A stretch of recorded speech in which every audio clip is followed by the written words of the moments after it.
I pretty much do the same thing that I did when I was back at Giltner. We just got more people on the field, and with the increased rushing game is probably more than anything with a quarterback that runs.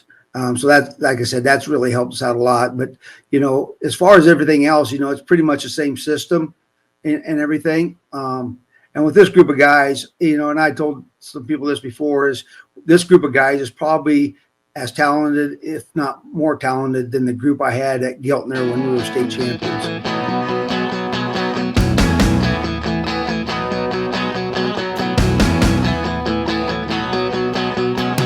Welcome into another episode of Small Town Ball, a production of Hurrdat Sports and NEBPreps. As once again, I'm Austin Jacobsen, joined by Grand Island Central Catholic football head coach Jeff Ashby. Man, I know why you guys go by GICC now, because I've said Grand Island Central Catholic many times in my life, but that is a whole mouthful. So the acronym GICC football, the Crusaders, and Jeff Ashby hanging out with us. Coach, appreciate your time.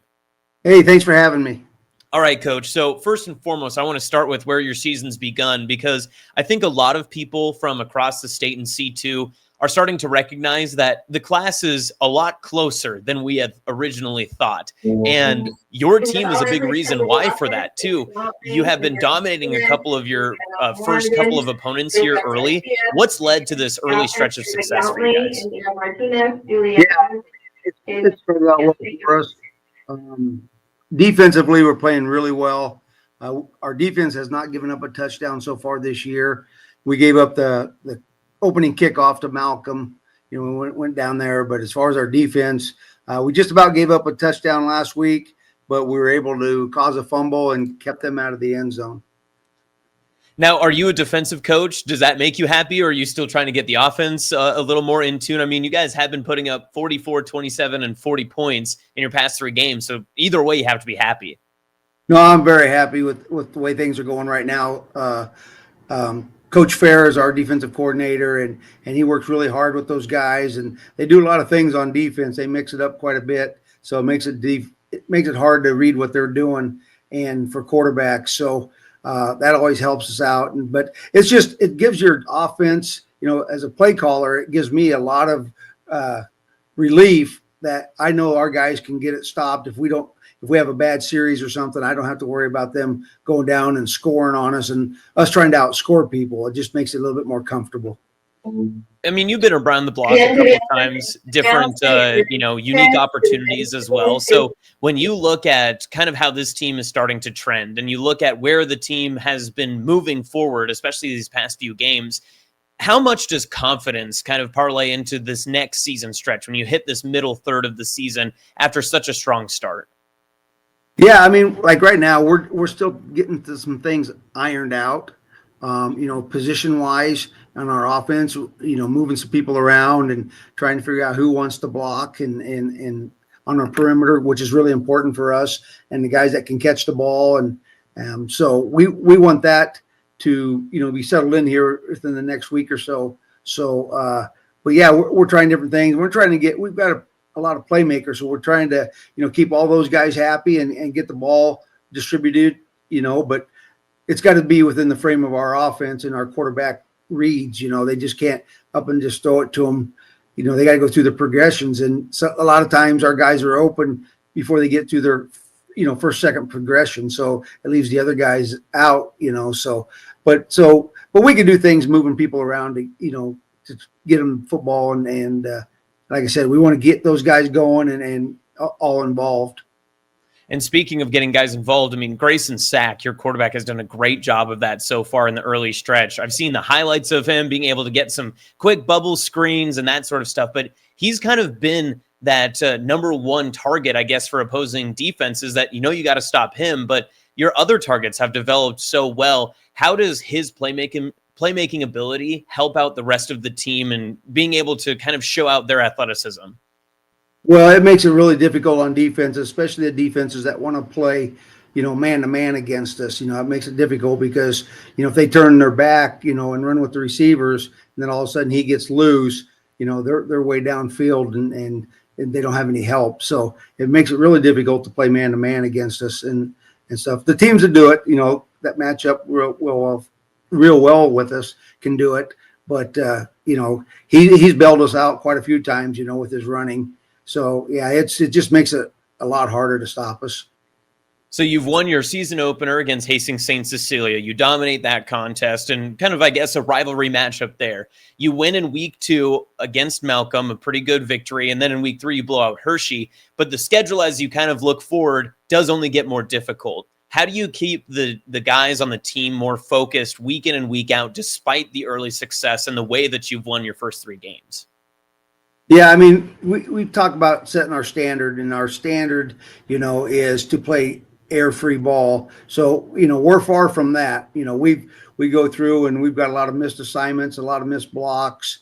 So we're far from being perfect. So there's everything that we work on during the week. So it doesn't matter what the score is, up on the scoreboard, we're still trying to improve our game. So when we get to those really tough games, that are coming up, that we're ready for them. Coach, as you kind of look back on these past 3 weeks, you can't be surprised. Obviously, you probably had an idea that your team was going to be kind of playing the way that they are. But as we mentioned, you've seen a lot of high school football. You've been at the different levels. What's different about this team's start comparative to maybe some other hot starts you've had in your different tenures?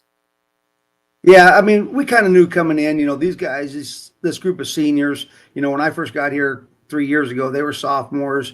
And then those juniors obviously were freshmen. So we knew, the talent was there at a young age. And so that first year, this group of seniors was 2-7. And then last year we were 6-3, and we got upset the last game of the year to St. Paul, which kept us out of the playoffs. That would have been the first time in the playoffs in quite a while. So that was really devastating to the boys. And so from that time on, they got back to work in the weight room, and they were, they've made up their mind that they were all bought in, and they were going to do whatever it takes to be successful this year and make the playoffs and try to make a run.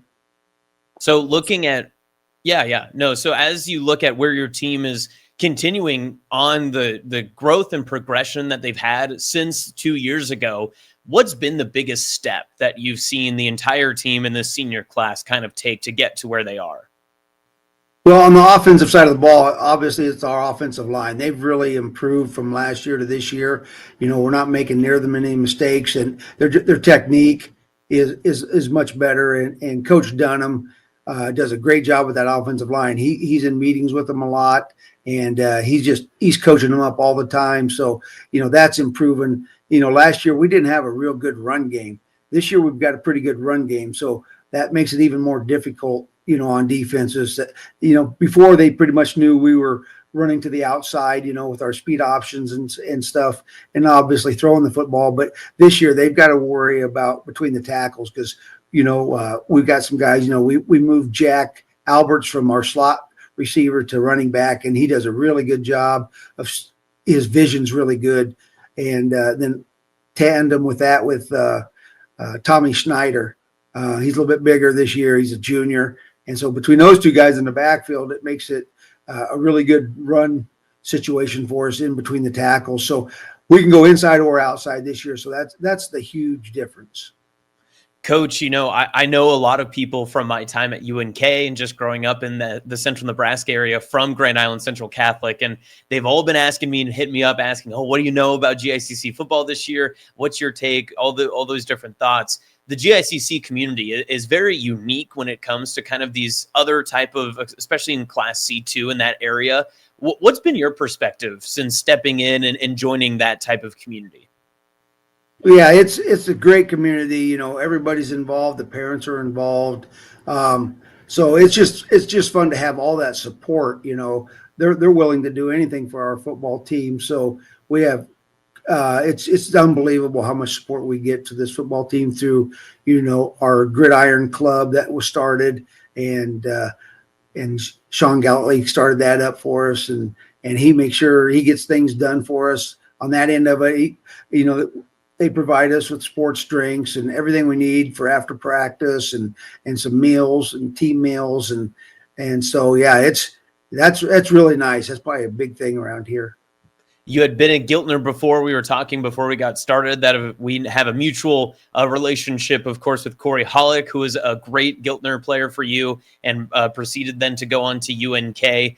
When you look back at different stops that you've had so far, what is kind of that difference that you've noticed maybe in your coaching style that has kind of been acquired to where you are here at GICC? Well, I mean, I pretty much do the same thing that I did when I was back at Giltner. We just got more people on the field, and we're, with the increased rushing game is probably more than anything, with a quarterback that runs. So that's, like I said, that's really helped us out a lot. But as far as everything else, it's pretty much the same system and everything. And with this group of guys, and I told some people this before, is this group of guys is probably as talented, if not more talented, than the group I had at Giltner when we were state champions. Coach, I always make the joke that people are like, what's the biggest difference between 8-man and 11-man football? I just say it's 6 more people on the field. That's the biggest difference right there. But what is kind of those different tendencies that you've had to be able to either adjust, or just what you parlay kind of the experience you've had in 8-man football to now transitioning it and to where you've had success in 11-man? Yeah, I mean, you've got to change a few things, but like I said, there's more people on the field. The coverages are a lot different. It's a little bit easier to read coverages in 8-man football, so the passing the ball is a little bit easier. So you got more blitzes coming, in 11-man football. So your offensive line has really got to be coached up really well on that, and how you're going to handle that, and different protections. Using your running back in the protection game and things like that. So, that's probably the biggest thing going from 8-man to 11-man as far as on the offensive side of the ball. And then obviously on defensive side of the ball, you've got more guys, more linebackers and more guys in space that take away some of the routes that you used to run and things like that. But, but basically it's the same. You just got to make some adjustments. Yeah, and it also helps, like you mentioned, having great facilities and great community support around you as well. Is it kind of unique being in that C2 atmosphere where you're playing in a literal Class A facility when it comes to your game day preparations and those operations there? But then some of these travels, I mean, they're going to take you all over the place, especially when you're going across in a class like C2. Yeah, I mean, C2 is very competitive, and obviously, at the top of the hill is Norfolk Catholic every year. And so, obviously we keep our eye on all those guys. We played on Thursday night, last week. So we got a chance to watch Bishop Neumann and West Point Beamer. Those are 2 excellent football teams. And then the week before was Norfolk Catholic and Boone Central. And that game could have went either way. And so 2 more excellent teams there. And so, yeah, it's going to be a dogfight. I'm curious your thoughts, too, on Class C2, because as I mentioned in the beginning, when we were going through the preseason motions of this, like you had talked about, Norfolk Catholic felt like they were far and ahead in front of the rest of the class, and everyone else was just trying to catch up. As we're 3 weeks in, it feels like that talent gap has significantly shrunk, and everyone has really kind of neck and neck with each other. Has that been your evaluation of the class from what you've been able to see, or do you still see some kind of divisions within the class? No, I think you're absolutely right. I think it's gotten a lot closer, and I think it's up for grabs this year. And, from what I've seen on film and things like that, everybody's got, their niche and what they do and what they do well. So yeah, it's going to be interesting. I can tell you that. And like I said, it's one of these that we get in, a couple weeks here, it's going to be playoff football before actually the playoff starts. So, and there's games that, you could beat a team in the regular season, they turn around and beat you in the playoffs if you meet up again. A coach always hates to play a team that you've already played once. And so, but that could very well happen. You're a top 5 team by our NEBPreps high school coaches poll ratings. And I know that that's obviously not what you want to hear when you're in week 3. You want to be the underdog, still a chip on your shoulder. But does your team still kind of have that stigma to them when it comes to preparing for contests and gearing up for this next half stretch of the season, especially with where maybe some people were overlooking the Crusaders in the preseason?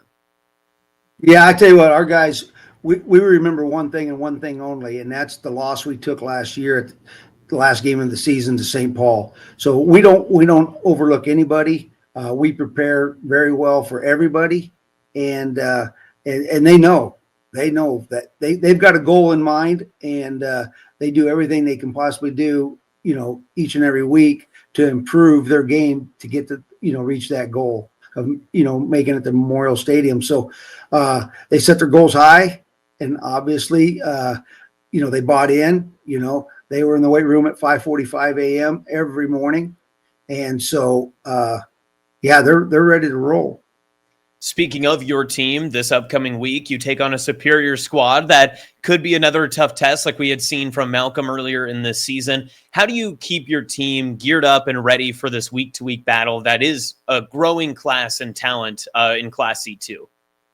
Yeah, Superior is a much improved football team. They've got some good players on their roster. So I think his name's Dane Clark. He's number 44. He's a tremendous linebacker. And he is all over the field.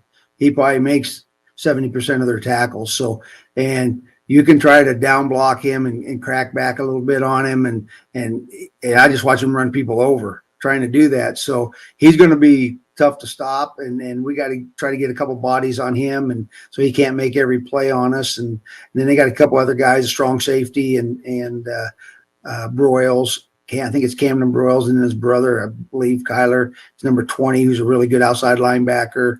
And so, they're much improved, and they're 2-1, but they just barely lost that one game, so they could very easily be 3-0. Coach, as you gear up for this next stretch of the season, like we've talked about, you've won 2 games that had a running clock throughout most of that second half. You had one game that was a 20-point victory, and you still haven't allowed an offensive touchdown outside of that special teams kickoff return, like you said, against Malcolm. Do you prepare your team for closer games as the season grows on? And how do you do that when you prepare in practice?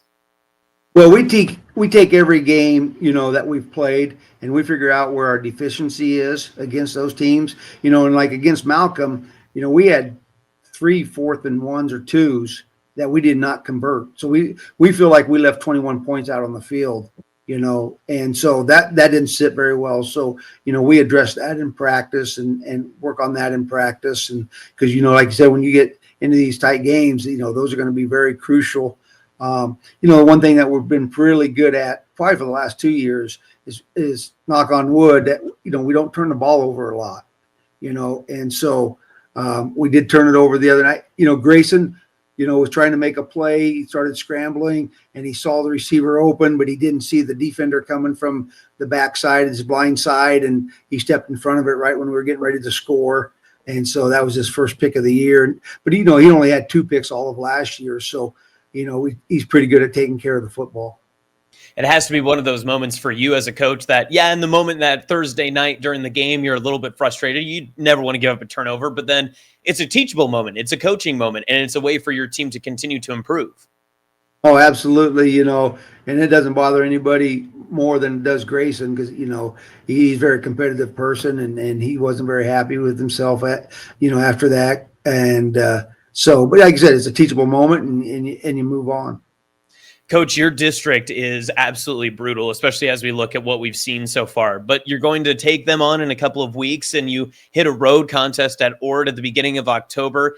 All of these teams are super tight, very close, and especially when it comes to some of these inter-rivalries, I know that can also be another factor in that.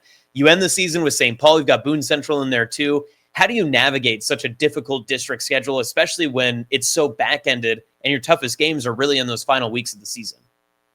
Yeah, I mean, it's pretty similar to last year. We played Malcolm early and lost that game last year, and then we went through this 3-week session, and then you get to Ord, and that came right down to the wire. We won it on a field goal. We were able to convert a field goal to end up winning by 3. We pretty much had most of our guys coming back, and they have most of their guys coming back. So that's going to be tough again.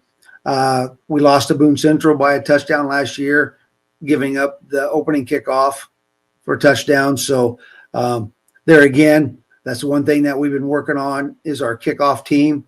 because between the Boone Central game last year and the Malcolm game this year, 2 out of 4 games we gave up a touchdown on the kickoff. So, that's the other thing that we're addressing, and we got to make sure that we have our best people on the field when we do that from now on. But you try to get guys on the field and help us out. But, when it gets down to the nitty gritty, our guys will be, our best guys will be on the field at that point, and try not to let those, give up those easy touchdowns. Coach, obviously we're only into week 4, but you've had 2 home games, only the road contest, and now you head the road this week for Superior. When you get ready and gear up for these road contests, how different is it for your team in preparation, just getting ready for a different environment? Yeah, the road trip, about an hour and a half for us to get down to Superior and stuff. So it's not too bad. The Thursday night things are a little different. We're back-to-back Thursday nights here, so that's different for us this year to navigate that. But you start because you have your JV game on Monday night, so you don't get a lot. You got very limited people at practice on Monday, and you pretty much do your installation on Monday, what you're going to add for that week and stuff. But then you got to get ready here, Tuesday for the big practice day, and Wednesday, shore things up and make sure everything's cleaned up that you need to be cleaned up on. But I think we're pretty well set on what we're doing, offensively. We just got to clean up a bunch of things. So you've had Thursday night games, you have the road contest. I mean, it's not like you're going to be thrown every single obstacle every single week in and week out, especially in the early stretch of the season. But for all the little distractions that could happen, your team is certainly getting a lot of those early on. Yeah, they've handled it really well and stuff, and I think they kind of, sometimes the Thursday night games, they're kind of fun to have, because then on Friday night you can go watch other teams play, and our guys certainly like to do some of that stuff and see other teams, and so it does allow you to get to see those. But yeah, it's a little different on Friday mornings. You get up and get into the weight room Friday morning after playing, getting home late at night and stuff. So, but we get them up early and get them in the weight room, get them stretched out, rolled out, and check on everybody, make sure they're healthy and things like that. And, back to the other part is going, when you get down towards the playoffs and this tough stretch here, that's also going to be a key.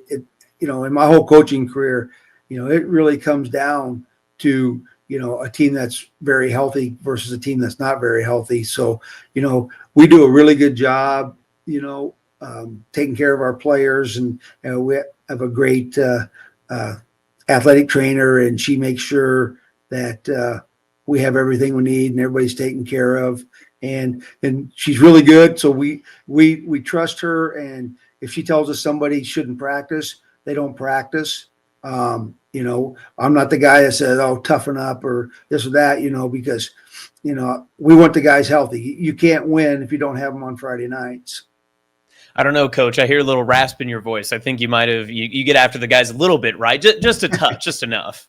Just enough, yeah. Luckily, I have enough young assistant coaches. They do most of the yelling, but every once in a while, I might have to shout out a little bit so they know I'm still here. Fair enough. All right, Coach. So I don't want to take up too much more of your time. I really appreciate it, especially in the middle of game week, getting prepared and everything for Superior. I'll leave you on this. From your time in Giltner to everywhere that you've been, whether as an assistant, head coach, and elsewhere, to where you are now at GICC, I want to know, while you've been in Class C2, your favorite place to travel for a road game, and then also while you've been an 8-man, where was your favorite road environment or away school that you were able to see? You can't give me Memorial Stadium either. I know everyone tries to cop out there and say that one, so I'm taking that off the table. Oh, I suppose when I was at Giltner, going up to Howells, when they were in their dominant era, we were made to the finals, one year, and they kept us out the other 3 years. So we had a pretty good run there, except for if it wasn't for Howells. So, going up there and seeing their environment was really nice. And so far, and in C2, I suppose, Boone Central's good environment. They got turf field and, makes it pretty easy. But, yeah, I would say, it'd probably be Boone Central so far, as far as where we've played. Yeah, I don't know. You don't want to give them too much credit. So you were just thinking about the teams that you're not traveling to this year, which is very heads up, smart move. That was good. Yeah. All right, So, Coach. Well, I appreciate your time today. Best of luck to your Crusaders through the rest of the season, and rooting you guys on, especially just with how strong the start has been. And hopefully we can continue this great storyline that is GICC moving up in the ranks. But as always, appreciate your time today. okay. Thanks for having me on. That was head coach of Grand Island Central Catholic Football, Jeff Ashby, joining us today on Small Town Ball. If you're looking for more, hurrdatsports.com and NEBPreps. We'll see you again next time.